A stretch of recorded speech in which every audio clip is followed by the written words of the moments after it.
They want to talk about it being efficiency, but it really isn't about efficiency. It's about the preference of the policies for what type of farm, what type of production we're going to have. And in the past decades, the preference of that policy has been for CAFOs and for large animal facilities. We're getting the type of animal production and agriculture in the food system that our policies are designed to deliver. You look at this and it's like, this is the way they're set up. This is the food system we have. It's directly as a result. So if we want to change that, we can do a lot in our personal lives, and that's great. Everyone should do what they can. But at the same time, we have to convince our decision makers at the federal level, as well as all these other levels, to step in and say, we want a different food system. We want a different system of agriculture, and take away those things that are giving benefit to these large facilities, and then creating programs that actually give benefit to the people who want to do it right.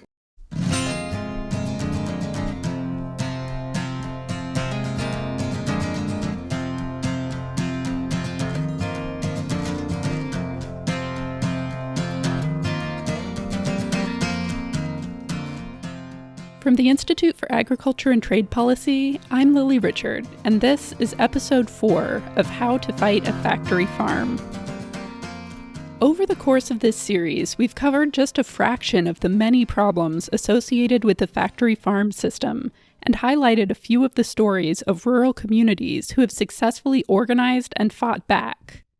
But we can't play whack-a-mole with new factory farms forever, especially as the industry continues to use government policies and money to expand as it finds new ways to undermine local control and target already marginalized communities. That's why the Campaign for Family Farms and the Environment also works at the federal level, advocating for policy changes that actually get at the root of the problem. Why is our food system like this? And how do we fix it?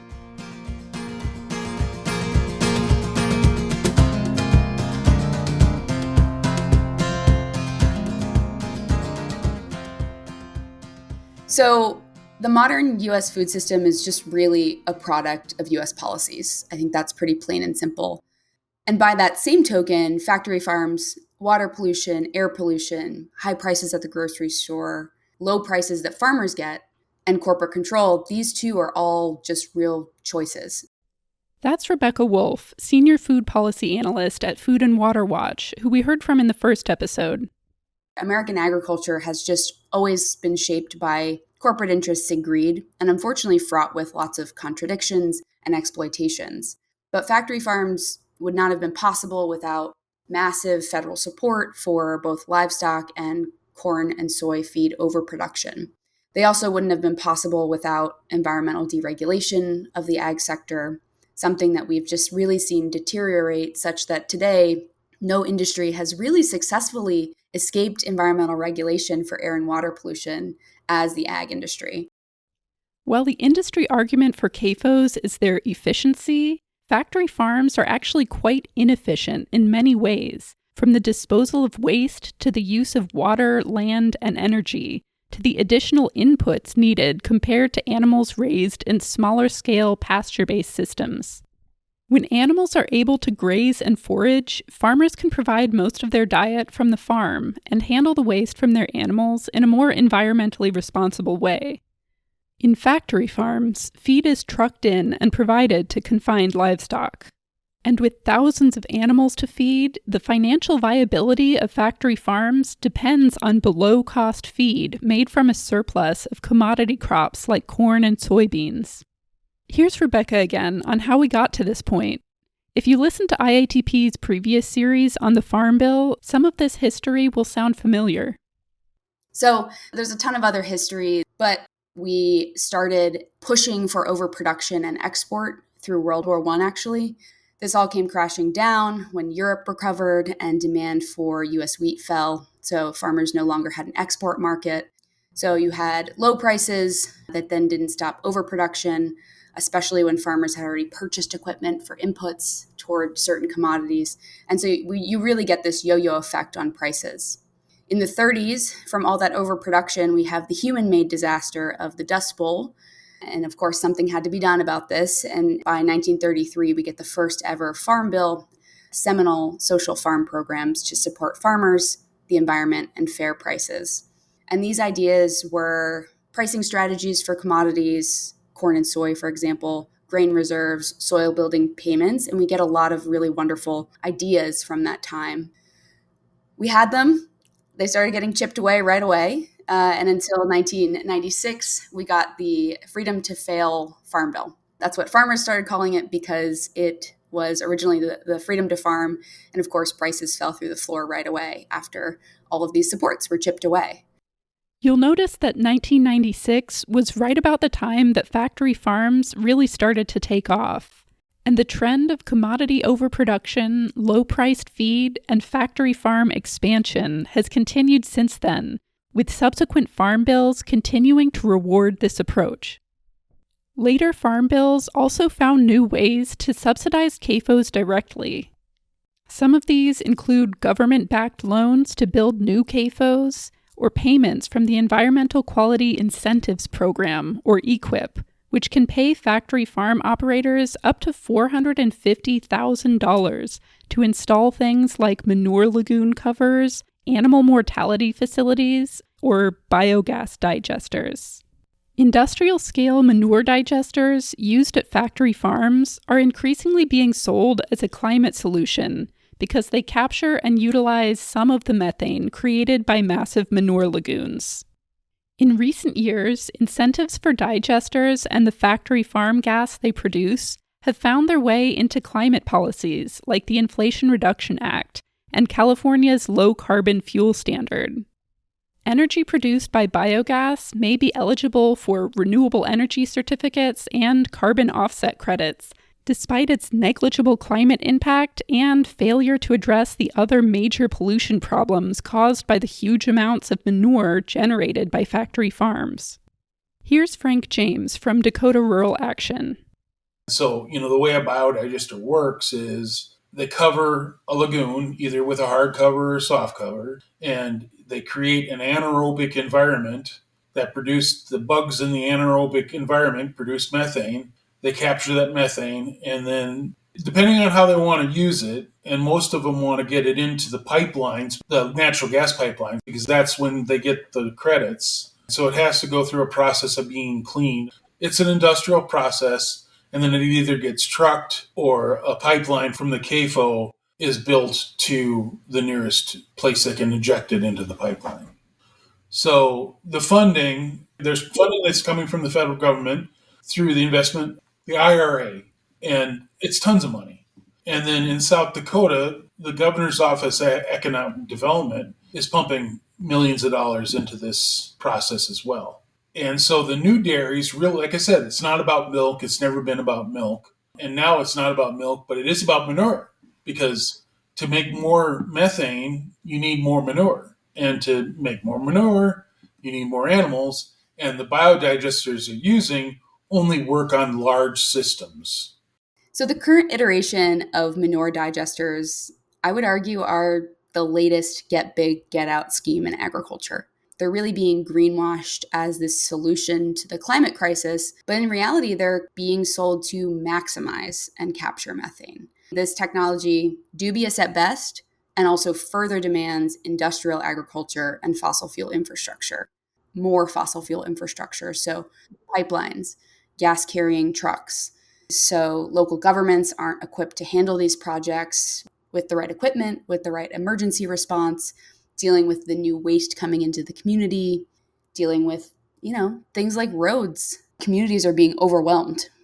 There are a ton of consequences with digesters that we don't always talk about, or that aren't talked about in greenwashing media, that they are helping expand factory farms, that they're helping consolidate more of the industry. They're producing these public health impacts that are on top of factory farm impacts. So factory farms already impact air, water, climate. With digesters, we're concerned about more air pollution in the form of hydrogen sulfide and particulate matter. We're concerned about more runoff in the form of phosphorus and nitrates that lead to things like blue baby syndrome. We're concerned about even more climate emissions coming from that expanded factory farm herd sizes, from all of the leakage that is just part of biogas production. And if we're, again, trying to maximize methane, that's where the leakage is a really, really big concern. Methane is a short-lived but powerful greenhouse gas, and livestock agriculture is a major source of it, both directly from ruminant animals like cows and from the manure lagoons at factory farms. Large feedlots can even be identified by satellite as methane hotspots, but the U.S. currently has no plans to regulate emissions from CAFOs and is instead doubling down on biogas digesters as the primary strategy for managing agricultural methane. And so we're just spending tons of money on these digester projects to feed a speculative climate pollution market. The truth is they are just a climate scam. So one thing I always say, if you start paying factory farms to pollute, they're never going to stop polluting. And that's what digesters and climate markets do. So they pay factory farms to pollute. So, while current policies fail to provide environmental protections and regulate the greenhouse gas emissions and water pollution from factory farms, we are also paying for false climate solutions that subsidize their expansion. Farmers who are actually trying to raise animals in a way that protects the land see the factory farm system as working against them. Here's Minnesota farmer and Land Stewardship Project member Bonnie Haugen. First of all, I want to say that I believe, because I think this is more important than some of the other things to know about me, I really believe that farming is everybody's bread, butter, and water. Because what I do on my hills truly affects the water quality and quantity, which everybody uses. I grew up in southeastern Minnesota on a 400-acre diversified farm, which means we had some dairy, beef, hogs, and chickens. And I was fortunate enough to get a 4-year degree and lived in Fargo for 7 years, Shawano, Wisconsin area for 7 years, Prairie du Chien for a year. And then in 1993, my husband and I bought these 230 acres in my childhood neighborhood. We have been a grazing dairy, rotational grazing dairy on these 230 acres since we bought it. And first of all, being a rotational grazing dairy farm is different from many farms, whether they're confinement animal feeding operations or simply confinement farms. When we were doing the dairy, they would get new fresh forage every 12 hours. Now that we're beef, it may be a day or two before they get a new paddock, but they still rotate very often. And then they leave a lot of the manure out there. Whereas the confinement farms will bring the feed to the cow and then have to haul the manure away from the cow. So that means that typically, though we still have feed costs, and especially because of winter, we have less building and machinery needs or costs for feeding and manure spreading. That would be one big difference. Also, it's typical, and remember, this is generalities because all farmers are different, but typically a grazing dairy farm will have less veterinary bills and typically will have less labor. But with the growth of mega dairies in the Midwest that are able to profit from government policies and a new revenue stream of factory farm gas, the market has been flooded with too much milk, resulting in unsustainably low prices. In 2023, farmers had to dump unprocessed milk by the thousands of gallons because of the oversupply. And once again, smaller producers were hit the hardest. Now, we had been a seasonal dairy on this rotational grazing dairy farm since 1993. And for 30 years, we shipped milk. This is the first year we decided to not ship milk. We still have the animals, but we're now a beef farm instead of a dairy farm. Basically, the milk prices are so uncertain, and you just get tired of maybe 1 year milk prices are good. We can get caught up, and they might be good enough to keep you going, but not good enough to really get ahead. And a big CAFO milk quantity displaces market availability for other smaller farms. For instance, milk plant capacity is limited to whatever they've built it for. So whenever a big farm gets more percentage of that, then there's less space for us. People have asked me, Bonnie, was that tough for you? I said, yes, It was disappointing for me and my farm, but we were fortunate enough. We did not have to sell cows. We did not have to sell the farm. We did not have to leave our community. However, what really is sad for me is that it's just another one of the farms. It's another example. It's another happening of what happens not just here in the Midwest, but because of the consolidation and the corporate ag, this is a worldwide problem. It's not just here in southeastern Minnesota. And that's the part that really disheartens me the most. Bonnie also echoed concerns about the impacts of CAFOs and the entire factory farm system on the land and water, including worrying levels of nitrates in her own family's well. Big CAFOs are not simple farms, they're factory farms. The concentration of manure and water use is a big risk for our communities. The bigger the CAFO, the bigger the risk. Manure in a pit can leak or overflow. Pipes and hoses can crack and leak. And this is a special concern in karst geology where I live. Even when a CAFO does a good job of recycling water, they take water out of the aquifer faster than it can replenish. And that's a big concern for our environmental stuff. But the other thing that I think is just as big an issue, of course, the problem is exacerbated in a CAFO farm, is where you have a monoculture, and if the soils, the cropping practices are mismanaged, that really accentuates and accelerates the nitrate problem as well as other things by the way of the water running, maybe soaking in or running off. We're so interconnected, so much more interconnected than most people remember and is easily forgotten. But we are people of society, so we do need to work with each other. And we're just interconnected, that the better we can work together, the better we all are. Noah Earle of Missouri Rural Crisis Center shares many of these same sentiments. He's a musician, farmer, and part owner of a small independent natural foods grocery store in Columbia, Missouri, that's managed to stay in business since 1965. Which is sort of a miracle in today's landscape of grocery monopolies. And I've been farming in some capacity or other for about 20 years. And sometimes I play music. So we had kind of a diverse fruit and vegetable production. And then started raising our own meat because we realized that if we wanted to eat the best quality meat that we could, it would be more affordable to raise it ourselves and also more meaningful. And so gradually we started raising our own eggs, our own meat chickens, and then eventually pigs and sheep. And so I realized that I had a pretty good knack for that, and it was raising animals for meat was a good fit for me because I grew up with a lot of animals, and I realized that I had a good feel for treating them well and humanely, while also realizing that they were going to eventually be slaughtered for human consumption. Whereas a lot of people have a hard time holding those two things at once, and so that's what it boils down to for me is being proud of producing something that is good for people and good for the planet. Part of what has allowed small operations like Noah's to thrive in Missouri are initiatives like MRCC's own Patchwork Family Farms, which purchases and distributes pork from independent family farmers in Missouri that meet sustainable and humane growing standards. Building a better food system means investing in alternatives to the CAFO system.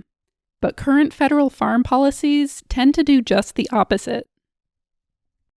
Historically, people raising cattle are not getting paid proportionally to what consumers are paying at the stores. And, without country of origin labeling, animals can come across the border, cost $200 less per head. So that's not really fair for people raising food here. So, same thing goes for, people raising specialty crops. I know a lot of vegetable growers, people raising elderberries, fruit. If they have a late freeze right when the peaches bloom, they don't have adequate insurance to cover that and to cover all the effort that it takes to maintain their orchards. If you're not raising a commodity crop, then there aren't systems in place, and those commodity crops, are supported because that's what feeds the animals in confinement. So obviously the big four meat packers have a stake in maintaining a low price for the commodities that they're using to feed their animals in a low quality production model. We have a food system where people raising meat and vegetables the right way can't compete. That's a problem, because those prices are not low because it's not expensive. They're low because someone's getting the shaft along the way. Not only the people that are involved in the whole production system and distribution, but also the people that are consuming the food. And I think, too often in political spheres, there's this idea that there was a golden age where everything was good and we got to hold on to what we have, but we can't actually move towards something better. And, kind of the thing that I always cling to, as owner of a small business and farmer, is that we have to have hope that we can make positive change. And, the way to get there is baby steps. It's not to say that we can, overnight overhaul our food system, but why not give some incentives to improve local food distribution networks? And why not take a little bit of money away from subsidizing JBS hog farms and, fund food hubs? We can turn the boat around, but one of the obstacles that we run into all the time is just denial that there's a problem.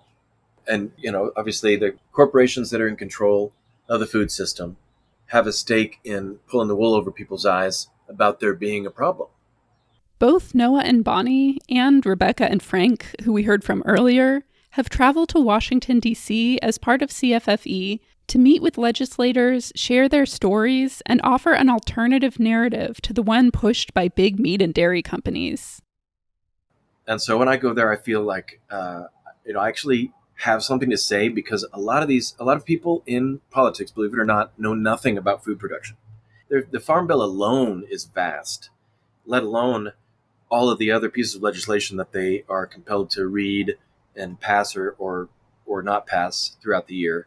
And so they need to be educated that we're rewarding people who are using taxpayer money to profit off of making messes that are bad for the environment in a production model that's designed to, produce a lot of poor quality food. So, just baby steps in the direction of, like, let's not support that. Let's incentivize doing things better than that, instead of actually that incentivizes doing things the wrong way, because it's like, oh no, we'll clean up your mess for you. And taxpayers don't know that that's happening. They just think whatever's happening is inevitable. The members of CFFE advocate for common sense reforms, like shifting Farm Bill conservation funds like EQIP away from CAFOs and into actually sustainable and regenerative practices, along with updating and enforcing antitrust laws to rein in the power of the big meat companies and restore market competitiveness, and actually applying environmental regulations to factory farms to stem the tide of toxic pollution. We're not anti-farming. We want to support farming. However, we would like to be responsible and have a say into whether there's a factory farm in our neighborhood or not. I want to remind us that what we do matters. As a farmer, I do not want unnecessary regulation, but if my actions are negative for society or the environment, I should be regulated and held responsible. But in particular for the CAFOs, they are more of a business than a farm, so they should really be held to stricter regulations. Other proposals include restoring the type of commodity management programs that were discontinued after the 1996 Farm Bill, a way of ensuring fair prices for row crop farmers, and ending the effective subsidization of CAFOs through underpriced feed. And a bill recently introduced in Congress and supported by CFFE called the Industrial Agriculture Conversion Act would help CAFO operators transition out of the factory farm model to more sustainable and humane farming, whether plant-based or pasture-based. I think a national moratorium would be a great thing. I think we have enough big CAFOs right now, and let's put a pause on it. There are a couple of congressional people that have been proposing that, and I think that would just be a great thing to put pause on this. Let's hold it. At Food and Water Watch, we championed the Farm System Reform Act at the federal level since its inception. And actually, Senator Cory Booker, the lead on this bill, credits his understanding of the issues of factory farming to his visits to Iowa and North Carolina. So in 2019, we worked with him to introduce this bill that would place a moratorium on large factory farms, help farmers transition away from the model, and enforce antitrust laws while actually making these integrators liable for their pollution. This has been a really important bill. It's been changing the conversation around our need to transition away from factory farms and helping galvanize communities across the country to join into this fight. I think sometimes folks feel like it can be difficult to imagine these alternatives because the industrial system is all around us. But we have a long history, a long movement history of farmers and community members fighting back against corporate overreach. Corporations have just been setting farm markets and policies, and people should continue to join farmers, join food chain workers to help break up big ag's stranglehold and rebuild a food system that works for everyone. So we're working toward a regional diversified food system with more farmers on land who feed our communities, and fighting back against the factory farm model. So you saw in the farm crisis in the 80s, some of our members in CFFE building a movement to save the family farm and stop factory farms. So there's a really long and experienced history here. And just like factory farms didn't come from nowhere, neither did this movement. And we will continue to fight factory farms.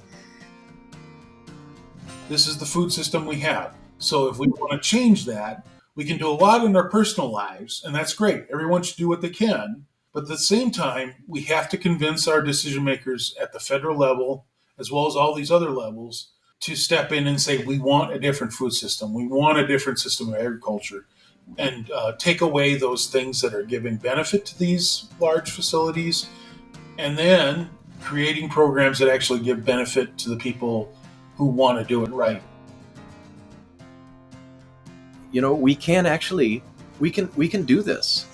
We can cut into Tyson's bottom line and Hormel, and together, and with bringing more people into the fold, raising animals the right way, there's room for this to succeed. And so I will say that it feels meaningful, and we hope that we move in the needle a little bit, because, as I said, vast change can occur just by baby steps being taken. I know it's possible.